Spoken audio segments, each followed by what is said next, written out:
20 years of age, the will reigns. At 30, the wit. At 40, the judgment. That was Benjamin Franklin. The way I see it, you should live every day like it's your birthday. That was Paris Hilton. Craig, why don't you go ahead and live today like it's your birthday? I did. I will, but I did. I mean, it's 12 minutes after, but I did. I tried. Hey, it's still your birthday here. Damn it. It's still real to me, damn it. Listen. Welcome to Early Stoppage. And with that, welcome to Early Stoppage, a show where the news of the day is usually given just enough time, but sometimes not enough. This is your first time stopping by. We thank you and get ready for something you won't find anywhere else. I'm John Franklin. I'm joined as always by Craig Allen, the godfather of Fight Night Picks. Craig, you're 26. Now what? I don't know. I mean, I got the rest of my life ahead of me. I got a wife. I got a dog. People still think I'm in high school in the YouTube comments, but I'm not. So there's that. There is that. And on this episode of Early Stoppage, we talk Hardy and Herb, Tyson and Jones, and the virtue of early retirement. But we begin with Khamzat Chimaev. Craig, if I would have told you 2 weeks ago that Chimaev would be on the tip of everyone's tongue on Thursday, July 30th, you may have thought I was crazy. But in just 10 days' time, he turned a couple of okay fighters into complete tomato cans. He's called out everyone at 170 and 185 pounds. And surprise, surprise, the kid's got some social media game. Craig, this isn't Jorge Masvidal we're talking about here, but how much are you surprised by Chimaev's rise? I mean, this guy's grown his social media presence in 2 weeks from like 200 followers to like 30,000 followers on Twitter. This guy's great. And he's one of those guys that you'd see on the regional scene. He's undefeated and you think, all right, well, how good is he really? Like, he's beating these guys in Brave, but how good are they? And like, I'm not Luke Thomas. I'm not going back and watching the fights 49 times and offering my commentary, but the guy looks legit and he looked good there. Will it translate on the world stage? I mean, John Phillips, he is what he is, but it was on short notice. It was at 85 and he had a 10-7 round against a guy that's been there and kind of done that. And, all right, John Phillips might not be that great. So 10 days later, he takes a fight against Reese McKee. Now, Reese McKee, former Bama champ, he was teased to have a fight coming up with Cage Warriors this fall. And then all of a sudden, I know Graham Boylan kind of manages some guys. They had that weird FaceTime that was recorded where Graham's basically like, hey, I know you had a fight coming up you were expecting, but by the way, now you're fighting with the UFC. And he was like, oh, okay. Who's it against?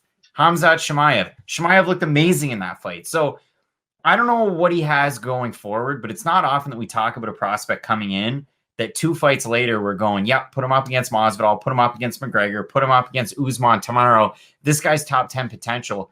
I haven't been this excited about a prospect in a long time. And we've seen some prospects come in on short notice so far with the UFC, not just Fight Island, but the first Apex cards. And you look at a guy like Justin James, comes in, not a lot of hype around him, fights Frank Camacho, beats his wheels off, looks amazing. Now he's got a fight coming up against the Maritime's own Gavin Tucker. So look forward to the return of the governor.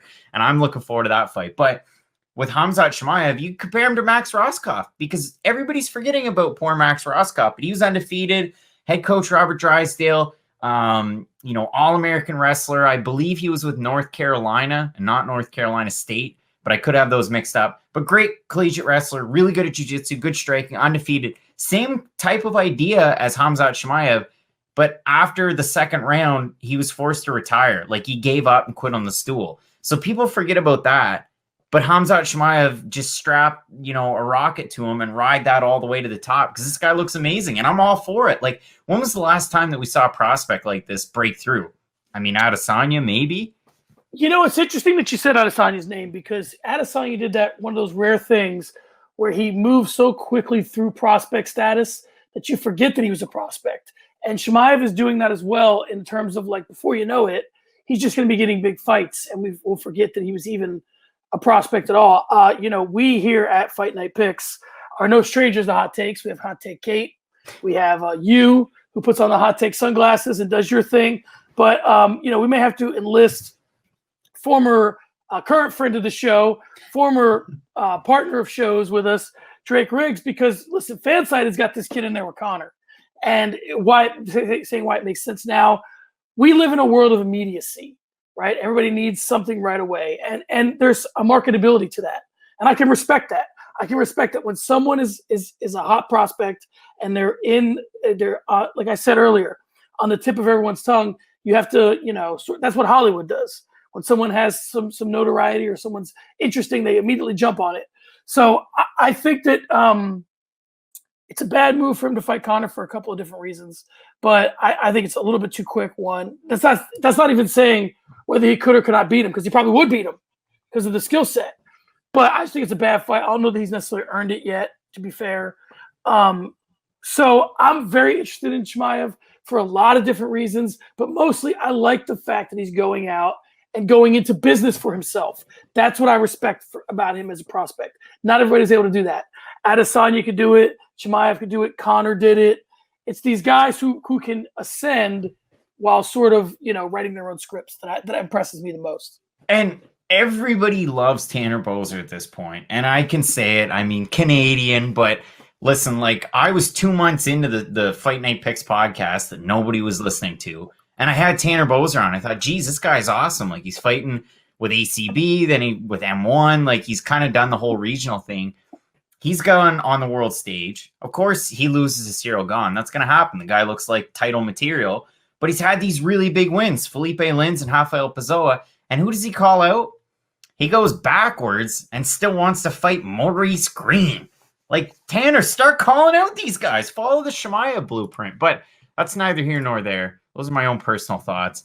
Fight Night Picks is brought to you by Vertiball. Head on over to their website. It's vertiball.com. And listen, it's an awesome product. It's a local company out of New Brunswick, Canada. So make sure you support those guys locally as well as Fight Night Picks. But they're the only mountable portable muscle massager. They can stick onto any smooth surface. They've got an industrial strength suction cup. Can support over 100 pounds of pressure. You can get really into those deep knots. I have one here at home. I use it for my back and my shoulders from holding up that Fight Night Picks Pick'em trophy. But listen, make sure you check them out. It's a great product. Like I said, they're recommended by physiotherapists, masseuses, and chiropractors across Canada, the US, UK, and Australia. And they're used by countless professional athletes like Minka Fitzpatrick on screen there, as well as Clellan Farrell of the Raiders. So if you head into the cart, make sure you check them out. So I've got a Vertiball massager in my cart right there. Use the promo code FNP. You're going to save 10% off your order. You're supporting this company here that I'm very passionate about in New Brunswick, Canada, and you're helping out us as well. So make sure you check them out, vertiball.com, promo code FNP, 10% off your order. And without further ado, let's get into it. And let's move forward, because I really do think that one of the biggest topics this week is Dan Hardy and Herb Dean, and it's quite the feud. I mean, it's been a rough week for Herb Dean. He stopped the Trinaldo-Herbert fight about 2 seconds before Trinaldo was going to be formally charged with murder. Paul Felder shredded him on the broadcast. Dan Hardy shredded him to his face. I know there was that little plexiglass bit there, but it looked like he was kind of going over it a bit. Herb Dean came out, defended himself in a rebuttal video, and then Dan Hardy responded to that on Full Reptile. So, John, who's winning the back and forth here, and how does this thing end? Because I don't really have a good answer to that. I think that, Hardy's a little bit overzealous here. I think that he had the high ground in the sense that, it was a horrible stoppage.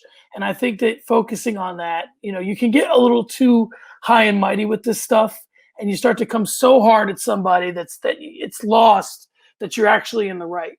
So I do think that maybe Hardy could pump the brakes a little bit. I do think he's in the right with making his point, just like I thought Felder was. But then John McCarthy came out and said, listen, it's a tough spot to be in with Herb Dean. And my point to that is, and I hate to use this as a cop-out because a lot of people use this in a lot of different ways, but it's like, if you can't handle the pressure, then walk away from the gig. And I think that if Herb Dean can't understand that his job is to protect fighters, and if he thinks that he was protecting Herbert in that sense, I disagree. Most of MMA world disagrees with him. So listen, man, come on there and say, hey, listen, I took an L on this one. I'll do better next time. But him trying to convince us that was a good stoppage is really falling on deaf ears. Although I do think he's getting a little bit more criticism than he should. Well, shouts to Peter Griffin, if that's your name or not. I went to school with a guy named Peter Griffin, but that's neither here nor there. In the YouTube comments, who's all for the Herb Dean finish and has followed it up with examples and videos and this and that. And I read your comments. I've responded to some of them, and I've clicked on the links, and, some of them could be for, 666, who knows, but they've been all pretty standard so far.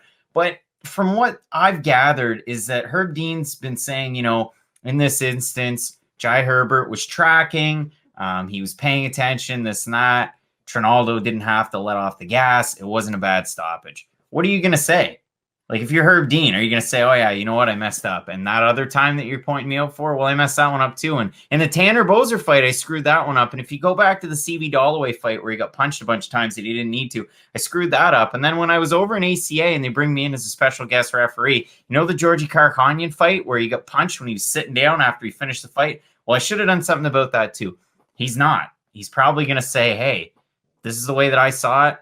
I interpreted it as it was fair game. The fight went on as it should have been, and there was no issue there. And for Dan Hardy, he did one of those things that you see people do. You see parents do it, and you see salespeople do it. He did the thing where he said, I'm not trying to attack Herb Dean's character, but, and then every single example is Herb Dean. We could have said, you remember the fight Magomed Ankalaev and Ion Cutelaba, where Cutelaba did the rope-a-dope, and he ended up getting finished? Why aren't we talking about that right now? I mean, Kevin McDonald kind of had his day in court, I guess, and everybody formed their opinion, and we just kind of swept that one under the rug. We'll bring it up the next time that Kevin McDonald screws up, but for now, let's focus on Herb Dean. I'm fine with what Dan Hardy's doing because I'm glad that it's furthered the discussion. I mean, we're talking about it, but it's still a sticking point on other shows and on social media. And if Dan Hardy's not going to have the conversation, then who is? Because it doesn't seem like there's a lot of oversight with a lot of these referees. Quick question. Dan Hardy said that he hasn't slept or hadn't slept since the fight, and Luke Thomas watched Volkanovski-Holloway 49 times.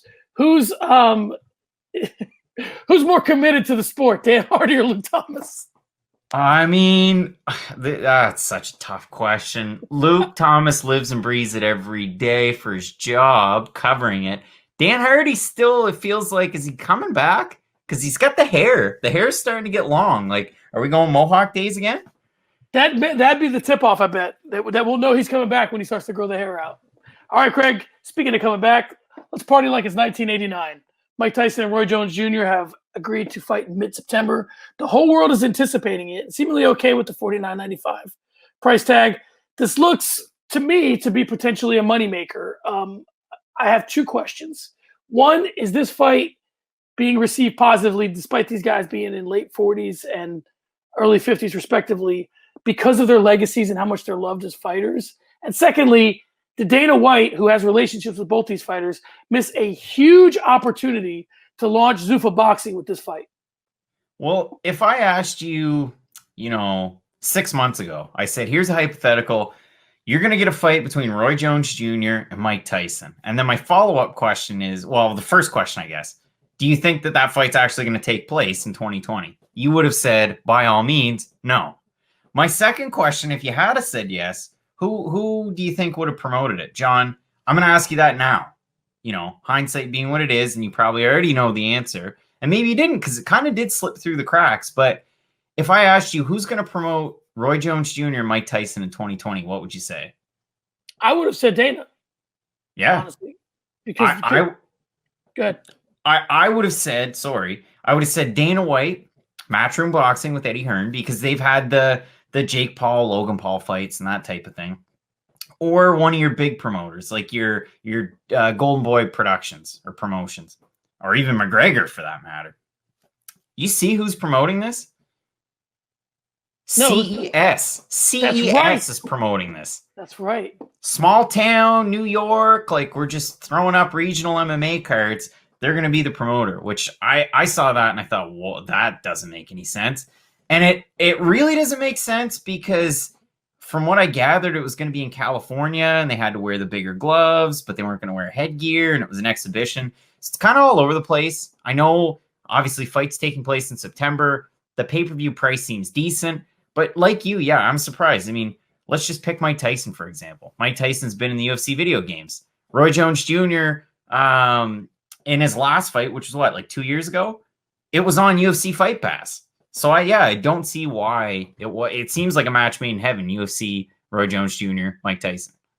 I agree. So I was in the building for a Roy Jones fight 3 fights ago.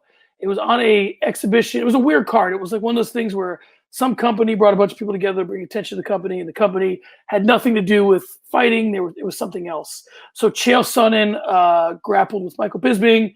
Kurt Angle wrestled Rey Mysterio. Dan Severn was supposed to fight Ken Shamrock, which didn't happen. And then Roy Jones fought what they were calling a fan, but in reality, it was just a fighter with like, an amateur record, or I don't know if he had any pro fights or not.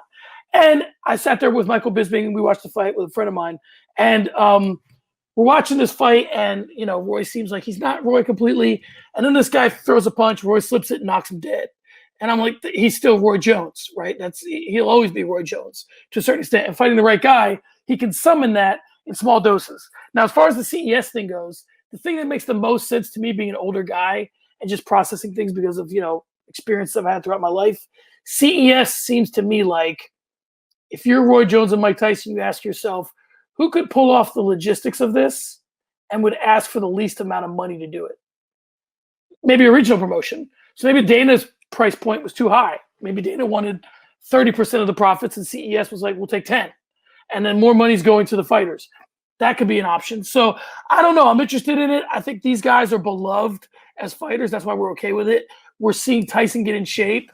So we're feeling like he's safe in doing it. It's not, guys, it's funny how social media works in social media campaigns. When we see Mike Tyson getting in shape, we're convinced, they almost let us see Mike Tyson get in shape and then have us begging for him to come back, as opposed to announcing the fight, us hating it, and then we're watching him get in shape.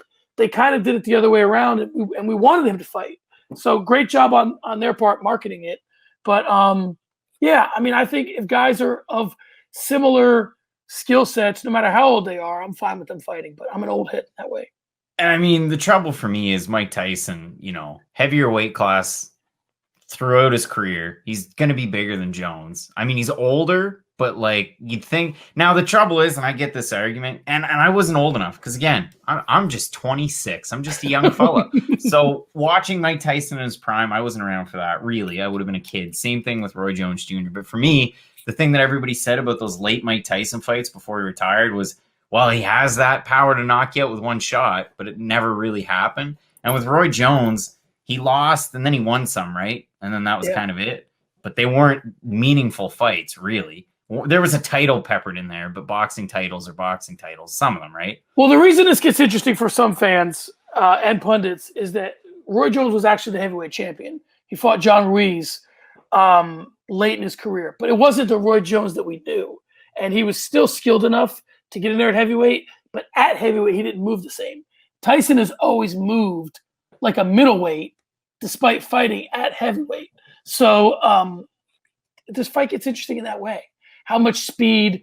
There's a chance, this is going to sound crazy to say, there's a chance Tyson can come in the faster fighter just because he's more comfortable with the weight. And, he's got fresher legs because it's been longer since he's fought. There's a chance, but we'll see. My last question before we move on to this, because you're my boxing guy here. So that's the main event.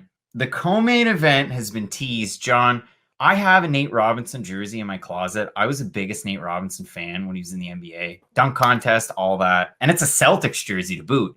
What do you make of Jake Paul and Nate Robinson? I'm going to say this, and fans out there, please don't take this too seriously, but I will say this. These high-level athletes are able to transfer those skills into other areas. They're not always the best in those other areas, but some can do it. Herschel Walker did it, for example. I guess Greg Hardy would be another example. I guess in this thing where it gets really interesting for me is these Paul brothers take this a lot more serious than people think they do. And I've seen Logan Paul now, he's hitting mitts and everybody can look good hitting mitts, but I've seen him hitting some mitts. I'm like, this kid's got some pop. And I think that, part of the reason why Conor had the success he did was that people slept on him.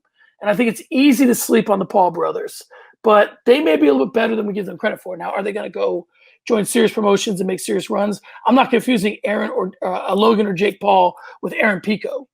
But at the same time, there's something there. So I think if Nate Robinson doesn't come prepared, he's going to get embarrassed. Yeah, I mean, the Paul brothers and Let's Go champ Shannon Briggs. BKFC's own Shannon Briggs. All right, John, we move forward, and we're looking at a really big topic here because we're talking about Dana White. Maybe he missed the boat with Mike Tyson, Roy Jones Jr., but he has a really big opportunity to capitalize in mid-August. And earlier this week, he came out and said that when Stipe Miocic and Daniel Cormier meet coming up here shortly, this is for the crown of greatest heavyweight fighter of all time. John, do you think that Dana White is right, or are we forgetting about some people here? Well, let me just say, I do think Dana White's right, but I do think that there's always going to be what ifs in the heavyweight division. What if Brock Lesnar never got diverticulitis? What if Cain Velasquez had stayed healthy? So what So if Brett Rogers never lost? what if Brett Rogers never lost? What if Fedor Emelianenko would have fought in the UFC? So there's always going to be what ifs as far as greatest heavyweight fighter of all time. And sometimes, and we'll talk about this later in terms of fighters retiring. Sometimes when you leave, you never give anyone the opportunity to see you at your worst. And some guys left right when they were supposed to. And I think, when I think about GSP leaving and just coming back for the Bisping fight, but he left when we remember him at his best. Well, we don't remember Fabricio Verdum at his best because we've seen him at his worst. So I think that, yes, the simple answer to your question is yes. Stipe Miocic and Daniel Cormier are fighting for the greatest heavyweight of all time. With that being said, Stipe Miocic has some questionable fights in his early career.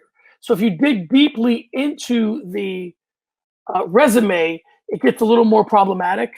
But if you take him for just who's the guy with the most title defenses, who's the guy that won the trilogy fight with Cormier if he were to win, who's the guy that, X, Y, and Z, then yeah, I think this is the fight to decide that for now.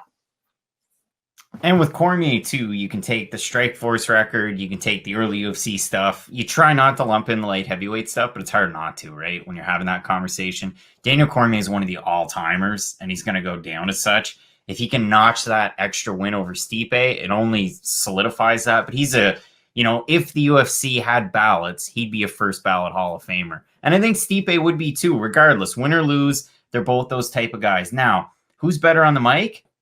And who's going to have the bigger post-career type of, opportunities? Definitely Daniel Cormier. And I don't think any of that matters to Stipe Miocic. The only reason I bring that up is the fact that any commercial with Daniel Cormier is better than that Stipe Miocic commercial I saw this week for Firefighters Coffee. That was the weirdest thing ever. If you've never seen it, I'm going to put a link down to the description.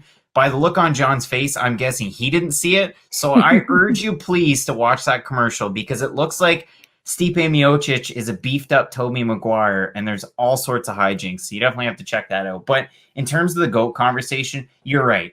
You look at Stipe's record. I mean, he has a loss to Stefan Struve. How well does that carry over to 2020? Not all that well. But the win streak that he'd go on following that and some of those qualities of wins that he had certainly solidify that case as being the greatest heavyweight of all time. You're right. There are those what ifs, the Fedors, a prime Verdum. What if you had Big Nog come over earlier? What could have happened? I don't know. But I definitely think that you're going to get an answer coming up in August. And the last piece of this is that, Daniel Cormier's got a side piece, and that side piece is the light heavyweight division. And in that time when he would have been solidifying a heavyweight resume, he didn't, right? We know this could be his last fight, so he can't change that resume. Now, if John Jones goes on to fight a heavyweight, then maybe some of the stuff, and he never beat John Jones, so that's another issue. But here's where I think that the discussion gets pretty much open and shut, is that Miocic went on a run from, now listen, we got in here, and you mentioned yourself the resume. We got Roy Nelson, Gabriel Gonzaga, right? Gabriel Gonzaga had some upset wins in his day, head kicking Crow Cop. So in a way, that takes care of Crow Cop, right? So then you keep going. We got Mark Hunt, Andrei Arlovsky, who was former heavyweight champion. He beat Verdum. He beat Overeem, former Pride champion. Beat JDS, beating Ngannou, who's probably going to be the future champion. And then he would have the third win over Cormier. So if you look at Miocic's resume, the only thing missing is Cain Velasquez, right? And Brock Lesnar. Yeah. So that's really why if he wins, I feel a little stronger about giving it to him if he wins than DC on the stricter resume. But when I look at DC, I would say to myself, he could have beaten any heavyweight in history. He just didn't. Yeah. Because, again, he had some time in another division. All right, Craig, let's move on. Let's talk about switching divisions. Let's continue the talk of it with Cody Garbrandt. It must be asked, and you shall receive in the UFC these days, unless you're Aljamain Sterling, that is. Cody Garbrandt wants to move down to 125. He's serious about it. He wants to take on Davison Figueiredo for that division's title. Craig, does this make any sense for the UFC, and does it make any sense for Cody Garbrandt? Nothing makes sense anymore, John. I mean, Aljamain Sterling deserves that shot. We can say it every single week until it happens, but who knows? We could be here for another full year. I don't know what's going to happen. Cody Garbrandt comes back, beats the Sun Tzu. He was on what? 3-fight losing streak, Dillashaw, Munoz. Finish. So then he comes out, fights the Sun Tzu. You figure not a power heavy type of guy. He's not going to finish him. It's going to go Garbrandt's way. And it did. And he threw that absolutely wild right hand that knocked the Sun Tzu flat out on the mat. So what do you do with Garbrandt? Well, that's the question. Do you feed him to a bantamweight contender, a guy that he could finish or could finish him? Because once you get into that top 10, it's hard not to find a guy that won't finish you, really. I mean, even a Jose Aldo fight would be a good one. But to go down to 25, deplete yourself, have to worry about that weight cut. I mean, Deiveson Figueiredo beat Benavidez, and he made weight to beat Benavidez in the second fight. But it hurts him so. So how's that going to work out for Cody Garbrandt? We saw it with TJ Dillashaw, and again, you can say, the supplements he was taking after hours weren't prescribed by USADA or anybody involved. But I don't think that was the total effect. I think depleting yourself that bad really does hurt your recovery, your chin, everything involved. It doesn't give you 100% Cody Garbrandt. I mean, what would 100% Cody Garbrandt really be? His walking around weight? So what? 145, 155? What would he weigh? Walking around 160? Not 125 pounds. So I don't think it's a smart one. I think stylistically it's a great fight with Figueiredo. I think Figueiredo has a good shot at winning that. Just if Garbrandt's depleting himself that bad, I think it's the wrong move, but I see why everybody's excited about it, why the UFC would do it, because Garbrandt's a marketable guy and he's a former champion, so it sells. Craig, up, down, left, right, BA, start. That's a former cheat code in Nintendo. And that's what this is to me. This is cheat coding to greatness. Henry Cejudo did it.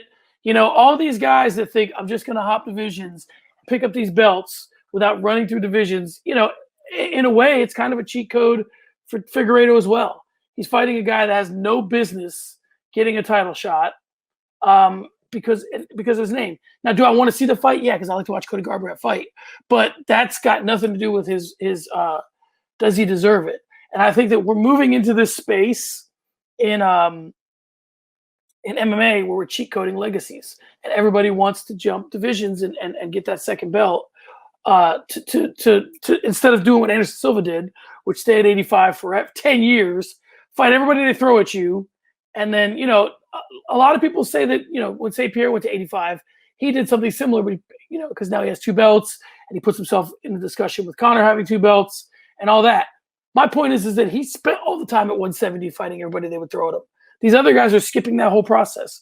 So if all of a sudden Cody Garbrandt can go to being on a serious skid in his division to a double champ, then that's a problem with the system. So I think that we need to think about that when we talk about long-term, but I get why Dana would want it. I get why Garbrandt would want it, and I get why Figueiredo would want it. And those are the 3 players involved here. So it's probably going to happen. Well, I like the way that you put that one. And if we move forward, and again, I just have to hammer this one home. I watched this fight 2 or 3 times, not 49 times. But John, that wasn't all Dana White said when he came out this week. So he's talked about the GOAT conversation with Miocic and Cormier. There's talk about Cody Garbrandt moving down to 125. Now he's saying, how could you not book Max Holloway and Alexander Volkanovski number 3? So I'll keep it simple, and you tell me. How do you not do it? Well, you don't do it because no matter what you think happened in the fight, what really went into the books was that Volkanovski won again. So you have to be a little bit respectful of your champion and say, for how long am I going to waste this guy's time?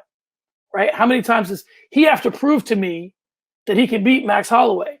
And Volkanovski had a great quote this week. He goes, are we just going to fight till Max wins? Is that what we're doing? We're just going to keep fighting until Max Holloway wins? I can see where he's coming from with that. And, listen, I kind of a couple of weeks ago threw out there, and we've seen that on social media as well, a fight between Volkanovski and Petr Yan. Again, I don't like booking these super fights, but if you're Volkanovski and you're trying to build yourself into a guy, fighting the same dude over and over again isn't helping your brand any more now than the first time you fought him. So it's like, let this kid move on. He earned the right to be the champion and go out there and fight on all comers, not just the one guy that you either want. And here's the other question. Let's say Holloway wins. So then what do? You move on from Volkanovski. The guy's got 2 wins. So now we're going to do this a 4th time. So I just think that it's asking for trouble to book this fight one more time. Here's the thing that, and I'm sure people have said it, but I haven't heard it. But it's a really common comparison that you could make. Holloway Volkanovski won. I thought Volkanovski won the fight overwhelmingly. I know it was a close fight. I know Max Holloway thought that he won it. I thought Volkanovski won it without a shadow of doubt. You look at the next fight, that's a lot closer. I had it 2 rounds for Holloway and then the last 3 for Volkanovski, 48-47. I was fine with the decision. I get how people weren't. It was a close fight. I went back and watched it a couple more times, and I can see the parallels, and I can see that argument there. Why aren't we talking about Whittaker Romero? The first fight was close. It was a good fight. The second fight was close. It was a really good fight. And then Romero fought Paulo Costa, because you don't need to have a 3rd title fight when a guy lost 2 close ones. It doesn't make sense. I don't see how it makes sense in this one. It really doesn't. I mean, you lose twice, you don't get a 3rd fight. I don't care how close it is. However, in saying that, Jose Aldo lost to Volkanovski at 45, lost to Marlon Moraes at 35, got a title shot at 35. Nothing makes any logical sense in the UFC anymore, and I think it's ridiculous. I know we talk about sports and the entertainment sports mix, but it's ridiculous. Let's not even consider the rankings. Let's not consider wins. We're just going to book fights that are fun, and that's fair if that's your model. Absolutely rip up and throw out the ranking system. Oh, wait, they haven't updated it this week. TSN's the only one with an updated ranking system. Go check that one out. Thanks for telling us that, Marcel Dorf over on Twitter. But it's ridiculous. Everything is ridiculous about this sport, and I love it, but it's ridiculous. I agree. All right, Craig, let's move on to sparring sessions. This week, we're going to talk about GSP. His return is forever something that fans want, that media wants. Fighters want it because they know he's a huge name. This week, he has responded to Kamaru Usman, who called him out and said that you will not be getting that fight, Mr. Usman. But Khabib Nurmagomedov has come out and said, I want 2 more fights. I want Justin in October. I want GSP in April, and I'm done. So the easy question would be this. Who says no to this fight and why? What's the point? Your legacy's already written in stone. You're Hall of Fame caliber guy. You're the greatest of all time, arguably in MMA, if not welterweight. You're middleweight champ. Why would George St. Pierre come out and take a fight like this? It doesn't make sense to me. It really doesn't. For him, it doesn't make sense. So if you look at it, you got Gaethje and Khabib. Khabib wants this fight because for him, I'm undefeated. I beat the greatest of all time. Khabib's the greatest of all time. And that's how it works. But for George St. Pierre, you had to win over Khabib. What does it mean? Or you lose to Khabib. What happens if George St. Pierre comes back and loses to Khabib Nurmagomedov at 155? Do we just add a little asterisk next to him and say, well, he won all those title fights. He lost a few, but he won all those title fights. And then it just didn't happen to work out that day. Is that what we do? What do we do? I think that if he were to lose to Khabib, there would be one of 2 things said. One, that Khabib is just this generational, once-in-a-lifetime fighter, and that St. Pierre is past his prime. The reason why this is appealing to St. Pierre and what a lot of fighters are missing, and listen, a lot of guys don't have the ability to do this. There are 3 fighters, period, who have the ability ever to appeal to George St. Pierre.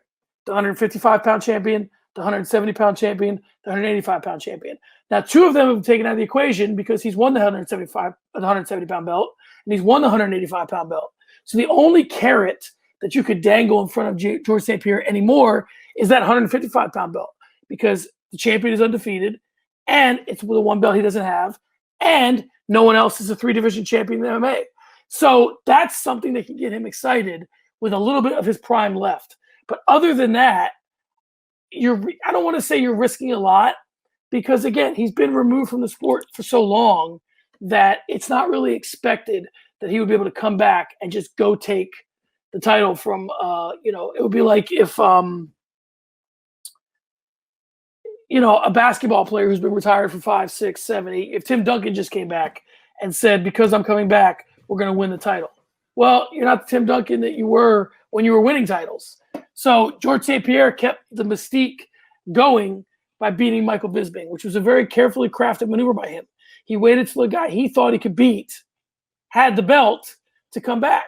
And he did. He choked him out. Khabib's not Bisping. You're not coming back facing a guy who might be susceptible, who might be a bad matchup to you. You're a bad matchup for, Khabib's a bad matchup for you, not the other way around. So I honestly think this is really, Craig, the crux of this. If GSP comes back and beats Khabib, he's the greatest of all time, and no one's close, and no one can catch him.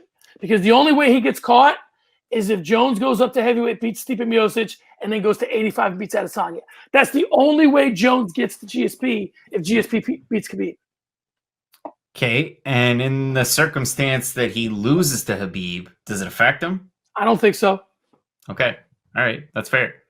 All right, so if we move on, John, and this is my favorite segment of all time. So there's a reason why, if we look at this one. It's hitting the speed bag, and the way that this one works is, if this is the first time that you're tuning in, I changed this one and tweaked it a little bit, because writing down these questions, I was mad. I looked ahead at the schedule this weekend. It sucks. I looked at social media. It's negative, and I ran with it, and then I ended on a high note. So John hasn't seen any of these questions, and I hope he enjoys them. And we're going to set a timer, which we never follow, and we're going to get right into it. So, John, I'm going to start before you get started, let's throw a curveball. It's your birthday, and technically, I'm up in hitting the speed bag because you did hitting the speed bag last. So I will let you ask me your questions, but in a special edition of hitting the speed bag, I will return a question to you after I answer yours. I like this. So keep in mind, I was salty writing these, and we'll move forward. So according to Fight Matrix, John, who based their card star ratings on divisional importance, total rating, competitiveness, this weekend's Brunson versus Shahbazyan card is not on the higher end of the scale. If you had to guess the rating out of 5 stars, what would you guess that it comes in at?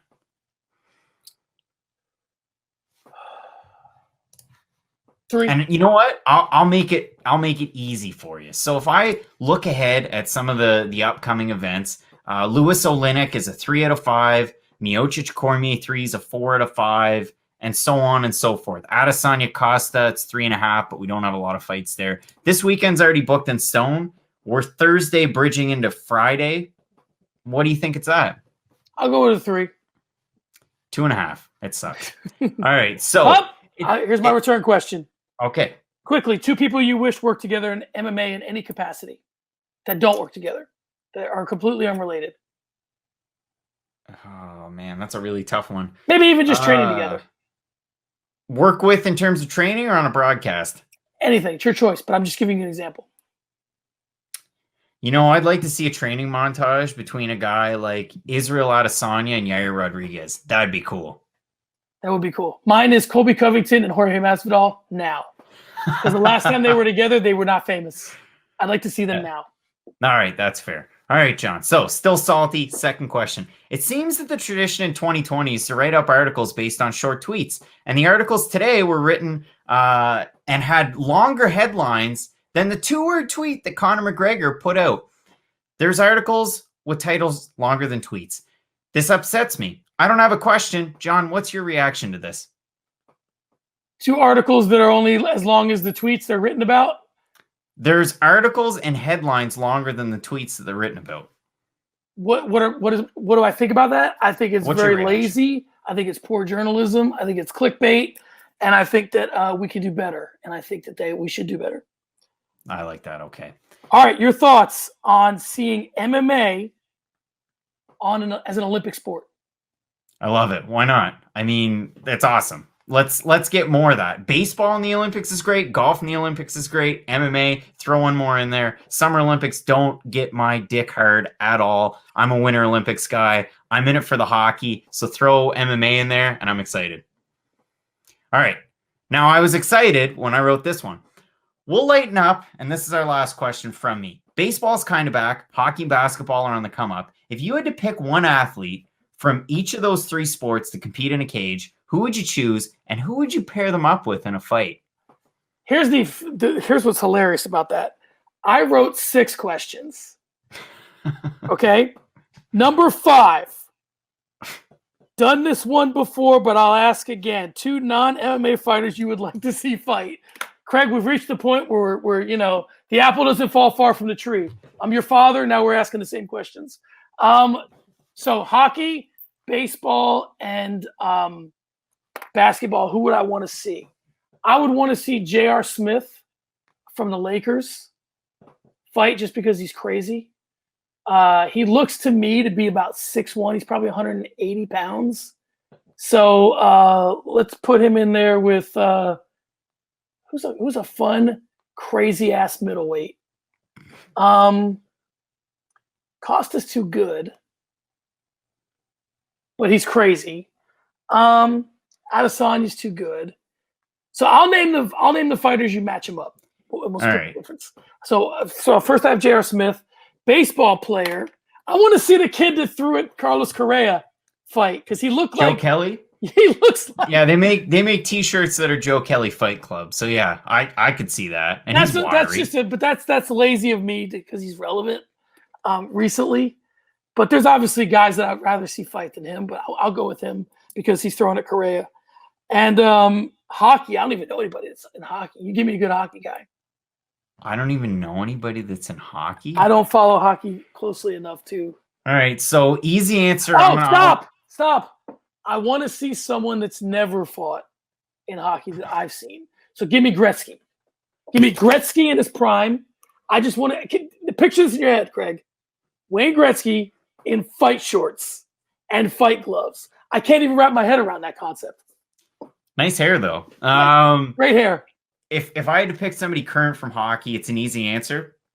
But your biggest and most well-known, like tough guy, but he can play, Ryan Reeves. Everybody wants to see Revo lighten it up. That'd be a good fight. At heavyweight, put him up against a guy like Greg Hardy, Tanner Boser. That'd be a fun fight, as long as you worked him in with the leg kicks. If we're talking basketball, you want crazy or do you want weird? Weird. I want Scal. I want the White Mamba to fight. Brian Scalabrine, get him in there. The only guy with a ring without playing any minutes in an NBA Finals. Brian Scalabrine, I don't know who you'd match him up with. He'd be a heavyweight, right? Yeah, for sure. Would you go? Who was the cop that was from Boston that fought that one time? Oh, dude, I know who you're talking about. Backyard Fights. Whatever his name was. That'd be a good one. And you can make the connection. I can't remember. And then if we're looking at baseball, I would say probably Sergio Ramos, because when Mexico and Canada had that brawl one time at the World Baseball Classic, Sergio Ramos scared me so bad. He was mean mugging hard. And so if I matched him up with somebody at 185, I'd probably go 170, and you'd have to get like funky fresh with it. Like you'd have to go with like a Nico Price, Sergio Ramos. Let me ask you a question, being a baseball fan. So a batter gets hit, and they're thinking about charging the mound. Do you think the guy has a greater likelihood of winning the fight if he throws his helmet or if he just drops everything and starts running?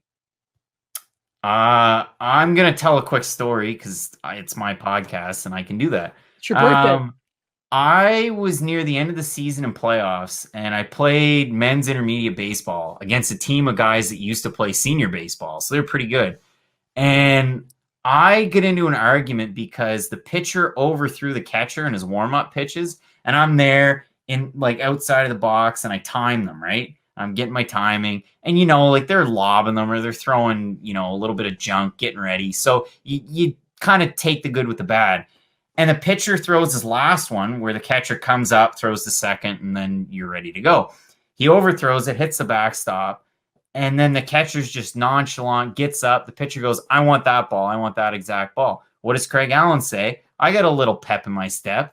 Come on, let's go. What are you doing? Why do you need that ball? Come on. Pitcher says, I'm going to aim for your effing head. Grabs the ball. First pitch fastball hits me right in the elbow. He was aiming for my head. I threw my stuff. The catcher held me back, and that was that. Now, would the pitcher beaten me up totally? He would have. What would I have done in that circumstance if the catcher didn't have 50, 60 pounds on me? I would have thrown everything like a wild man and run out to that pitcher's mound. But I've got enough to hold me back a little bit that I realize I have a job and a life, and I can't be, a 22, 23-year-old fighting on a baseball diamond. That's fair. Okay, 2 more questions. I don't know what else to say to that. So this first one you get to choose. The last one you cannot choose. So this next question, you choose which one you want to answer. What brand would you invest in, MMA brand, if you were an angel investor? And if we did a UFC 1 type tournament, what U.S. president do you think would win it?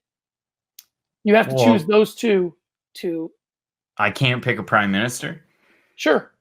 Well, I'd be the current prime minister because he's much younger than all the other prime ministers. So I'd probably say Justin Trudeau. If I went with a president, would you go Taft? You think Taft would do it? I think Taft would do it. Teddy Roosevelt would probably do it. Mackenzie, the Canadian prime minister, would he beat Trudeau? Anyway, now I'm mixing countries and I'm mixing presidents and prime ministers. Teddy Roosevelt? Teddy Roosevelt would definitely, yeah. You know what's weird? I think George Bush has some fight in him, the younger one. All right, last question. Give me an MMA-related birthday wish. Well, it's my birthday. It's also Devontae Smith's birthday. It's Murilo Bustamante's birthday. Did I look this stuff on Tapology today? Yeah, I did. What would be an MMA fighter's wish, or what's my wish? What's your MMA-related birthday wish? Devontae Smith, don't get knocked out by a former training partner the next time you go out there. Don't fight Kama Worthy again. All right, and we move on to Keep, Cut, Promote, one of our favorite segments that we ever have. Craig, you put this thing together as a Fight Island review, so I will let you lead it. Let's get into it. All right, so the way that I looked at this was you had 4 cards from Fight Island, and did it make sense to break them down card by card? Because in certain circumstances, and if this is the first time that you're tuning in, we're going with fighters that haven't been trending all that well, and for some of these guys, they're on a little bit of a skid. So what I did was I hobbled some of them together. Some of them are different cards, some of them aren't. So if we start off with the first bracket, Keep, Cut, Promote, and it's fairly self-explanatory. We've got Elizeu Zaleski dos Santos, who's 1-2 in his last 3. He lost to Muslim Salikov at Fight Island. He had that weird knockout loss to Li Jingliang, and he beat Alexei Kunchenko for the win. Volkan Oezdemir, he's 2-4. Now he lost 3 in a row. He won 2 in a row, and then he got knocked out by Yuri Prohashka.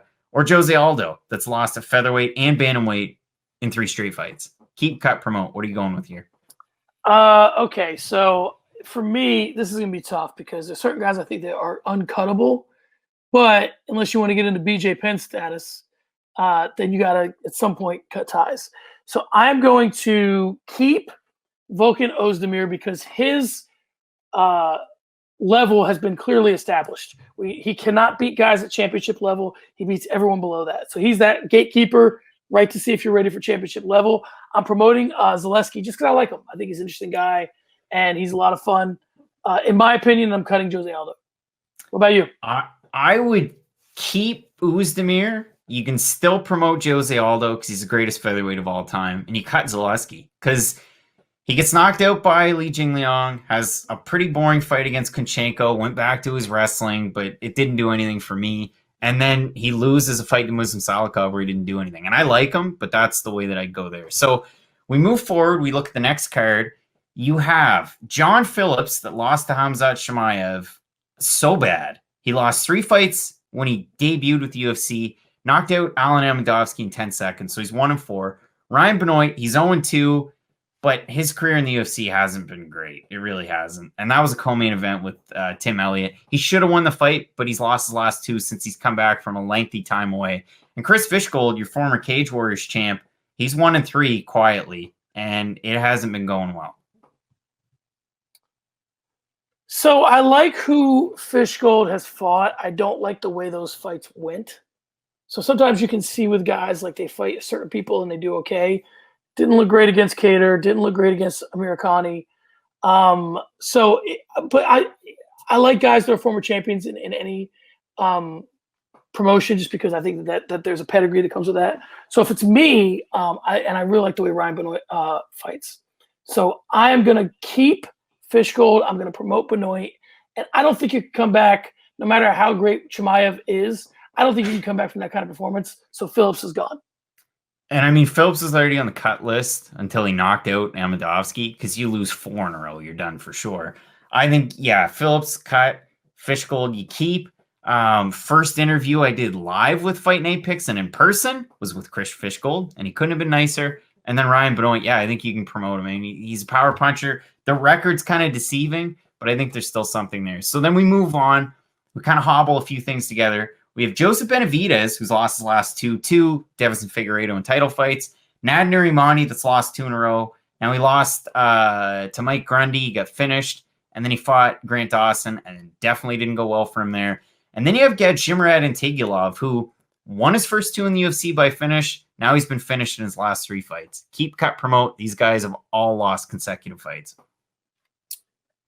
So this is a weird one for me because I don't really know what to do with Benavidez. Do I think that he has enough in the tank to turn into a lighter weight version of Donald Cerrone, where he's very publicly visible and he's fighting a lot and often? Or is he going to start losing to people I don't think he should be losing to? That taints the legacy. So I want to promote him, but I'm worried about what I think he has left in the tank. So I'm keeping Antigulov, I'm promoting Benavidez, and I'm cutting Narimani. I think I agree with you, because Antigulov's lost 3 in a row, and he tires, and he can be boring, but his fights end in finishes, so there's that. I think I would agree. I mean, Narimani, Cage Warriors champ, beat Paddy Pimblett to win it. But, yeah, I think you're on the right track there. So we move forward into the 4th and the last bracket. And this is where it gets really tricky, because these guys are the biggest names, and they're not doing that great. Alexander Gustafsson, he's lost 3 in a row. Darren Till, 1-3 in his last 4. And Kelvin Gastelum, who's lost 3 in a row. That's a tough one with keep, promote, and cut, or any mismatch of those words, because these guys are all marketable guys that the UFC likes. They are, and I think that this becomes a question of who you think still has the most in the tank, right? So Till, listen, Till might be Jim Kelly. I mean, he might be this guy that just can't win the big one. And every time he's been in a big spot, he's underperformed. So there's that for him. So he's staying. I just don't know if I'm keeping him or if I'm promoting him. The easy one for me here is that Gastelum just hasn't quite pieced it all together, but I think he still has it. Gustafsson's lack of interest in fighting and retiring and sort of being I don't know. I think that I have the most left with Till and Gastelum than I do with Gustafsson, and I just don't know who I'm going to keep and who I'm going to promote. I would say you should promote Till because he's more promotable, but Gastelum had that great fight with Adesanya. So I'm going to keep Gastelum, promote Till. Like on his best nights, Gastelum has looked better than Till has on his best nights. So from that perspective, it makes sense to promote Gastelum. But I'm going to promote Till, keep Gastelum, cut Gustafsson. The weird thing now with Gastelum, even though he's lost 3 in a row, people look back at those wins and they're starting to discount them. Well, Bisping just got finished by GSP and then he took that fight and so on and so forth. Gastelum, to me, is in this weird spot in his career where it'd be nice if you had like MMA AAA that you could send him to, and he still had a couple options left. So you build his confidence back up, you give Kelvin Gastelum a few more wins, and then boom, he's right back up there with the big club. But you can't. So there's not really an easy path back for Gastelum. For Gustafsson, he hasn't looked good at light heavyweight. He loses to Jones, he loses to Smith, he loses to Verdum. Yeah, is his heart even in it? Like, he retired and then he came back and he didn't look that great. And then Darren Till, you're fighting the best guys, you're losing, you're winning against Gastelum. So what does that mean? It's tough. I'm going to agree with you, but I could see a world where, again, yeah, if you had like a minor leagues for Gastelum that you could send him there, you kind of cut him in the meantime, and then you keep Gustafsson, but it's tough. It really is there. Let's get into For the Gram, the tweet game, and post into the book. So the For the Gram is interesting for me because I want to talk to you about how this can really, in my mind, spur a discussion that has to do with like a meme that's popular right now. We'll get to that in a second. All right, Craig, it's rumored that Paige Van Zandt could be close to signing with BKFC, the organization that's courted Alexander Emelianenko and hosted Bigfoot Silva versus Gabriel Gonzaga. Bigfoot Silva's on his way back. Congrats to him. You're a manager. You're pushing your most recognizable fighter towards bare knuckle boxing. And here's why I asked this, because this week we got the Paige news. We've also heard that Lance Palmer is asking for his release from PFL. When I heard that, it made me think of that meme where it's like the movie villain versus the actual villain. So in this one, Paige Van Zandt's the movie hero, but the actual hero right now might be Lance Palmer, because he might be an interesting pickup for Bellator or the UFC if he, can sever ties with PFL. How do you process all of this? If you're a manager, do you have either of these fighters going to be bare knuckle boxing? Well, definitely not Lance Palmer. I mean, he's a huge wrestler. He's a big Frankie Edgar guy in New Jersey. So if I'm Lance Palmer's manager, I'm saying, UFC or bust. I'm going the Felipe Lins route. You win the $1 million. If you're Lance Palmer, you win $2 million with PFL. You got your money. They're not having a season this year. It's not looking good. A lot of talent wants to be released. Go with UFC. Go with the Bellators. I think you'd have a good route in Bellator. I think a fight between him and Patricio Pitbull would be fun if Patricio wins. And if Lance Palmer does Lance Palmer, it's a wet blanket over a fire. And for Paige Van Zandt with bare knuckle, I mean, she fought Beck Rawlings one time and knocked her out with a jumping, switch kick? Yeah, I think so. Beck Rawlings won the Police Gazette belt with BKFC, and I got to tune it down with the BKFC hate here for maybe some obvious reasons. But Paige Van Zandt and BKFC is such a bad idea. They go after these crazy things, and you have to kind of respect them for it. Like, they did have Bigfoot Silva and Gabriel Gonzaga. They had that Palomino fight against Isaac Valley Flag that was kind of cool. They do some wild stuff, and kudos to them for trying. But if I'm a manager, Paige, BKFC is the wrong move, because if I'm punching with a bare knuckle, I get it. They don't hit to the head as much and this and that. Did you watch Artem Lobov and Jason Knight? Did you see what they look like after that fight? Jason Knight doesn't look the same from that. So for Paige Van Zandt, I don't care about technique. I don't care about all that. Do not send her to BKFC. Let's move on to one hitter Twitter, or one Twitter hitter, however you prefer. Let's talk about Carla Esparza. She came out, went full company man or company person, company woman, if you will, in saying that UFC fighters should be grateful for the position they're in. What do you think about that? I mean, it's tough. If you're staying at home, I understand why. If you're a Canadian fighter, I understand why. Because if you're, let's say I'm Craig Allen right now. I work my day job. I work really hard. I come home, grab a bite to eat, go to the gym, do my quarantine type training, come home. That's it. Day restarts again. UFC calls me up and says, hey, Craig, we got a fight on the undercard. You're on your second fight on your contract. Your first one went well. Will you take it in Vegas? By all means, sure I will. So I go down. I lose the fight. I get my $8,000, $10,000, take my lumps, fly back home. And then guess what? In Canada, you're sitting at home for 14 days and you got to quarantine. So I can't go to my day job. I can't do what I'm normally doing. I get it for her to say this. You're grateful for the position you're in. Because for the fighters that can and are afforded the luxury to do it, to make enough money, to provide for their family, to pay their coaches, to pay their managers, you're right. It really sucks for the fighters that can't. So it's a shame to kind of overlook those ones, or for people to say, well, geez, I'd like to see him fight, or I'd like to see her fight. Maybe they can't for some different circumstances. So I probably used up my 2 minutes and 20 seconds on Twitter. But for her to say that they should be grateful, I get it, but just don't forget about the rest of the fighters that are out there. Well, at the same time, I get it too, and I do agree with her to a certain extent. But she has to understand that the nature of labor is always that you're pushing back against management, and nothing changes if you don't. If you just say, I'm just happy to be here, then you'll be making $8,000 forever. All right, let's move on to posting to the book.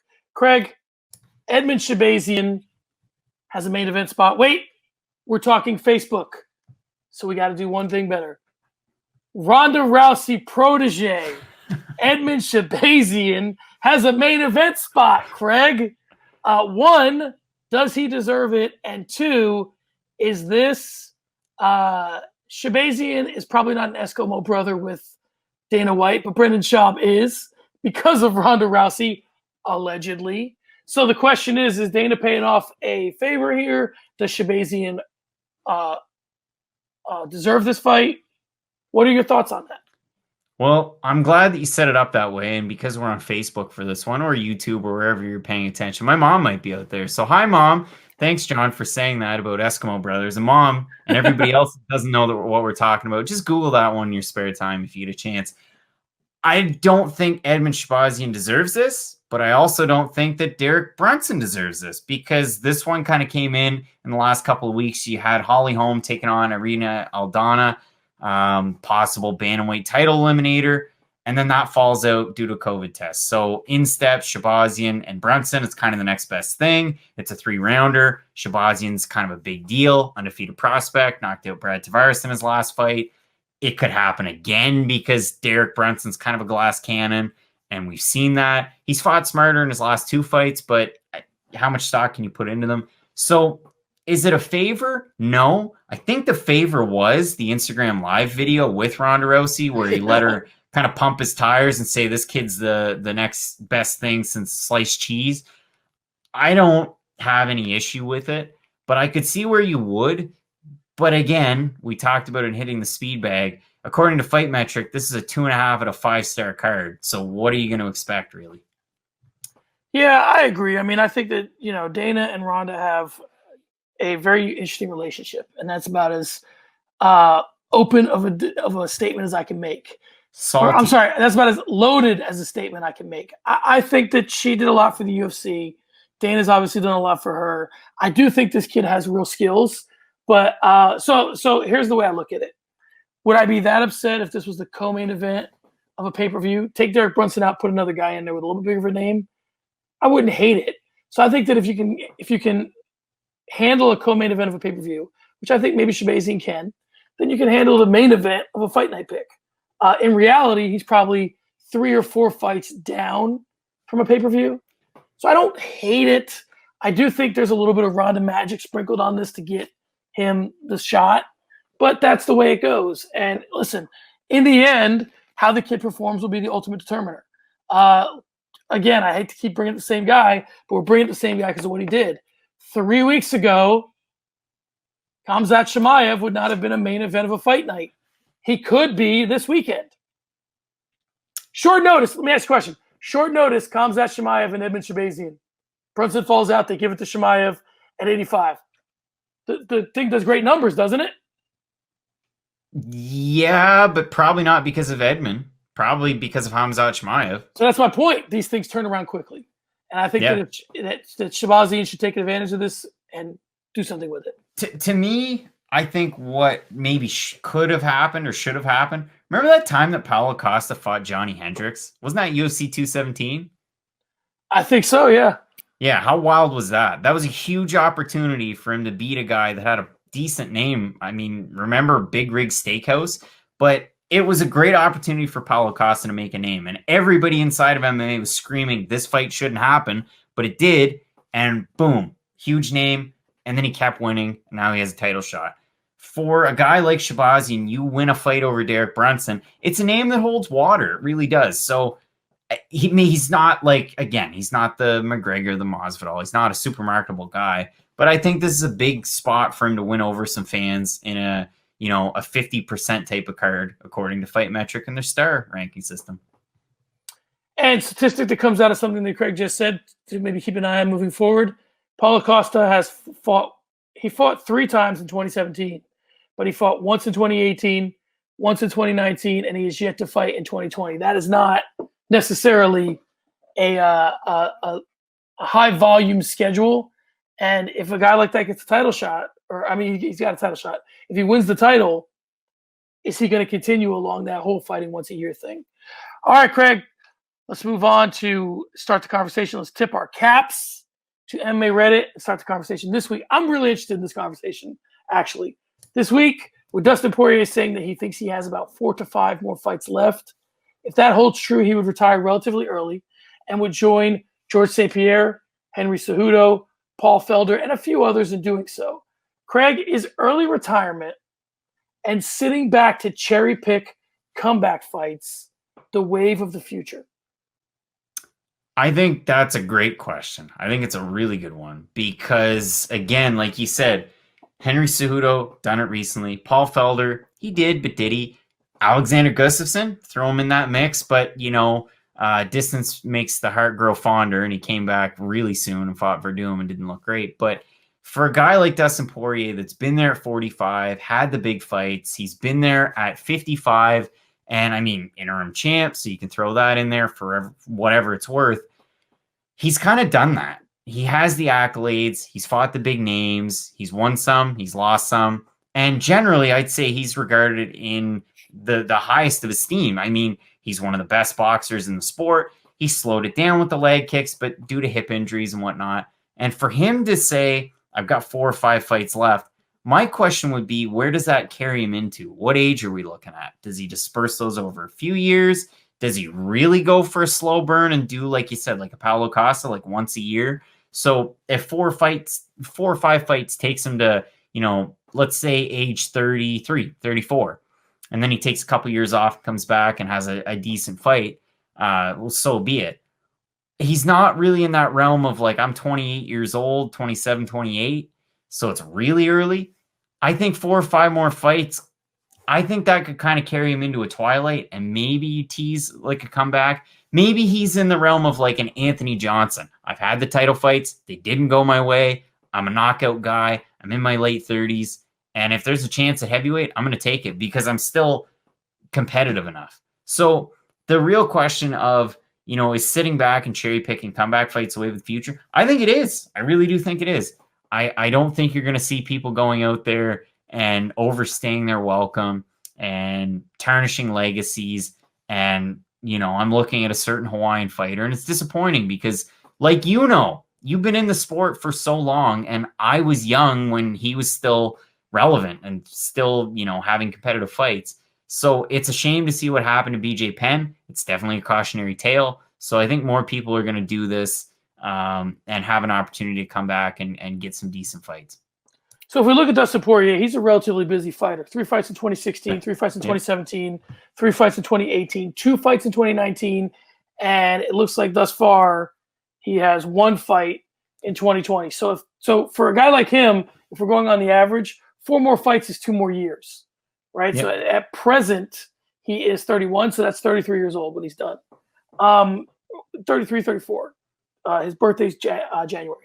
So my question here is, do you gain more by leaving and coming back? Because just the you're building into this that it has to be a big enough fight for you to come back, right? So a guy like Paul Felder, whoever he was going to fight next, will not be worthy, you would think, of him coming out of retirement for. So the fight that would have to pull him out of retirement has to be a bigger fight. So I think that if fighters can use this as a negotiation tactic, then yeah, I like it. Where you put enough money aside, the UFC is always going to be able to wait you out in the sense that they can just say, well, if you're saying that this is a money issue while you're retired, like the play here, I think, is for a fighter to say, this is how much money I think I should be paid. These are the guys I should be fighting. Let me know when you're serious. I'm gone. Thanks for the cheese. Catch you later, right? That's the move. But the UFC can always say, well, if you didn't think you were getting paid enough before, how the hell are you getting paid more doing nothing? So a guy like Felder has other opportunities. He can be making money when he's not fighting. But I think that only certain guys can pull this off.